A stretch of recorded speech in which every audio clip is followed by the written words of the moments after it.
હું માતા એવું જાહેરમાં કહું છું કે મારા દીકરાને સાથીઓ દોરતા નતું આવડતું. જયારે પહેલી વાર કદાચ સાથીઓ દોરવાનો થયો ને તો મારા દીકરાએ ઊંધો સાથીઓ દોર્યો તો. બોલો, આમ ઊંધો દોર્યો. આજુબાજુ વાળા હોશિયારો વાળા હોય ને તો એ હસ્યા ખરા, જો ને કે માતાજી આવે છે ને સાથીઓ દોરતા નહીં આવડતું. તો મારા દીકરાને ભાવ હતો ને, પણ મને એનો સાથીઓ ગોડા વાલો લાગ્યો, ભલે એને ઊંધો દોર્યો. શીખવાડવાનું મારા હોય ને. એટલે તમે પૂજા પાઠમાં કોઈ પણ જાતની ભૂલ થતી હોય ને તોય માતાજી નથી જોતા.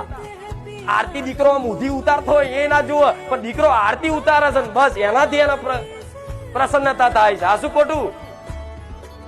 હું તો કઈ જો ભાવ હોય ને તો ગોડા નયા વગર તે માતાને જઈ આગળ દીવાબત્તી કરો ને તો એના ભરસેટ નહીં અડતી.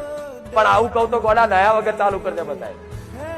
પણ આ તો ભાવની વસ્તુ છે, ભાવની વસ્તુ છે. ભાવ હોય ત્યાં કશા જ નીતિ નિયમ